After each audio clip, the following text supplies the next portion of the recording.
Hey guys, so as you saw on Instagram, I wanted to, along with Coach Jorge, kind of give you an insight into what it takes to train for early season Ironman. It's ups and its downs, and just show that it's not as easy as it may seem to be, regardless of what skill or speed you may be. I'm training for Ironman Texas in 2018. It will be my third time in Texas, but 11th Ironman. My first one was in 2012. It doesn't get any easier.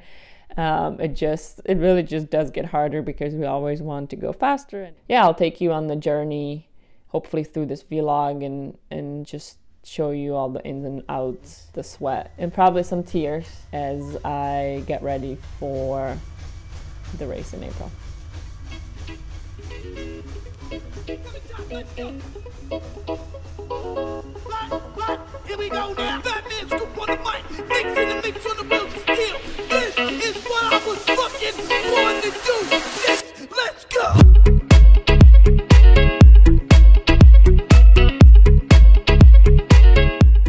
Myself and Coach Jana, we're gonna be having a ongoing video blog, in which we are gonna document her particular journey to preparing now into Ironman Texas, which is gonna happen or take place in April of 2018. And then on the other hand, myself, my journey to try to get back in shape to hopefully do an Ironman again in September, doing Ironman Wisconsin. So the main reason we want to do this is because as coaches working with athletes from different levels, it's very common for the athlete to experience up and downs, which is very normal in training, but in their eyes they should always have only good workouts along the way. The problem is that all of us as athletes, when we're training in a particular environment, we tend to be a little bit in this kind of like echo chamber. We only think that we are the only ones struggling in training, because through social media nowadays, everybody tends to only present to the world what they want, and oftentimes we like to present only the good stuff. We rarely like to share our bad stuff, and you as an athlete, you fall into the trap that you get to see all your friends training for different races, and they're just like, oh, it's awesome, it's awesome, it's awesome, and then in your mind it's like, well, everybody's having a great time. Why am I struggling with this session or with that session, or why I've been not having a good week, or whatever it is. The reason we want to do this is because you're gonna have two opposite side, two different athletes trying to get prepared for races, and you'll get to experience the up and down. The thing about success is that nobody talks about all the different failures along the way, and that's going to be the main goal with this blog. Someone like Jana, which is a very accomplished triathlete, from winning an Ironman Amateur Championship at Ironman Cozumel 3 years ago, to qualifying to the World Championship and earning podiums there in Kona, as well as winning different races overall. So oftentimes people may have the wrong assumption that it just comes easy to her, and then she just kind of like cruise through her training, everything's awesome, and then just show up to a race and then just crush it. The reality is that's not the case. As a coach, I get to see firsthand all the not so good days. So it's not all sunshine and rainbows. There's many days that she struggles like anyone. She questions her abilities, herself, her goals, and it's something that it's real, it's raw, and we want to show it.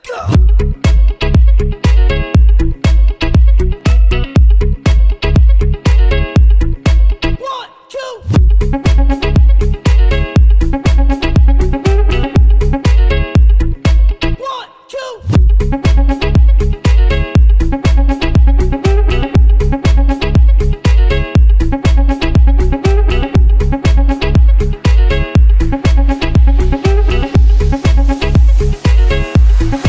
After Kona, I took 2 weeks pretty much completely off. All I did was either ride my road bike a little bit, but no power meter, no set time. Oh, actually, I was trying to keep everything super short, so probably under 1 hour, if not 45 minutes, and just really go out there for simple enjoyment and fun, not necessarily trying to hit certain watts. I also swam about twice a week, but really mostly with just fins and using different toys and just having fun, not looking at the clock, not wearing a watch. It's maybe like 1,000 yards, and then I would actually spend more time in the hot tub.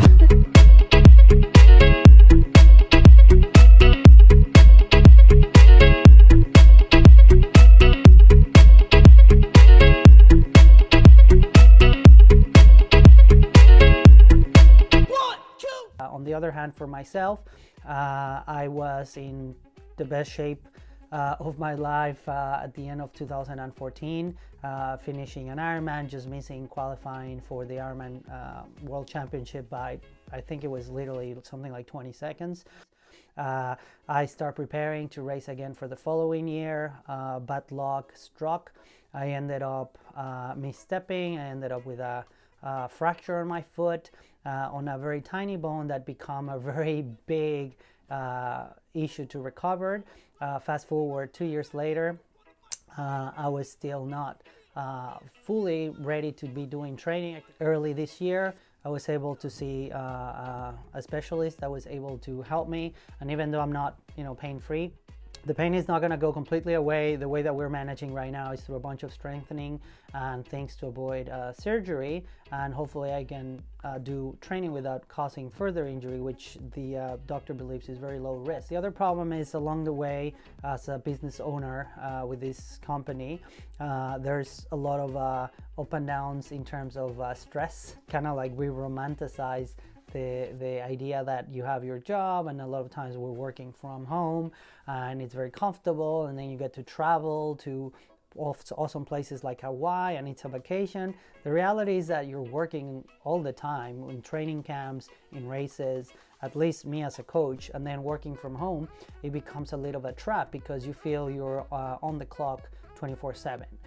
In your mind, you're never really clocking off and taking some time off. So that become a bit of an issue, to the point that created some other health issues that I've been dealing with, and nothing necessarily bad. So between, being injured, dealing a little bit with stress, and then obviously getting out of shape severely, then I want to share my journey about getting back into shape, and again, all the up and downs that's going to carry. The journey is going to involve me getting back to training injury-free, or as low pain as I can manage, trying to get to a level that I can train consistently, the struggles of losing weight, while at the same time trying to balance my job, our company, and all of that. So we hope you get to enjoy the journey, and yeah, it'll be fun.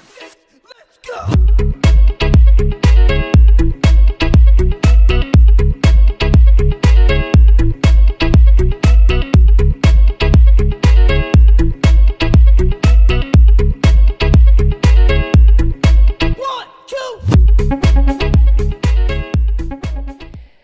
Here we are. I am starting my training. So just kind of give you, or put it into context, my last race of the 2017 season was in Kona back in mid-October. I didn't really have the results that I wanted for various reasons, but that's another blog post. So that was my last race of the season, and it was my actually third Ironman for the year, but really if you count Kona in 2016 and also in 2017, it would have been my fourth. As hungry as I was to race again, because Kona didn't go as planned, and I really felt like I had the best fitness I've ever had, and I really had the chance to contend for the top of the podium.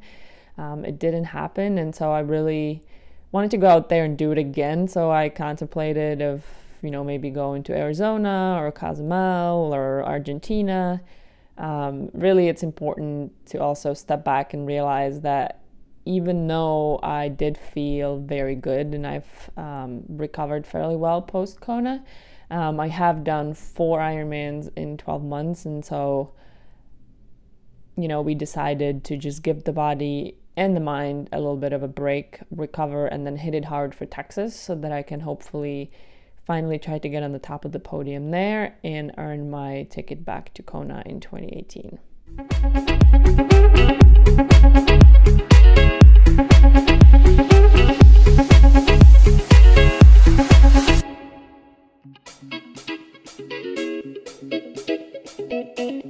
So 4th week back post Kona is really when I got back into structured training, but it wasn't, you know, if my average hours are normally, let's say, around 15 hours a week, then, you know, I probably did, I don't know, 7 or 8 hours or something like that. And it was just to get back into the routine of, you know, training every day or twice a day, keeping the duration of all the workouts fairly short, but just introducing some intensity to kind of wake up the lift.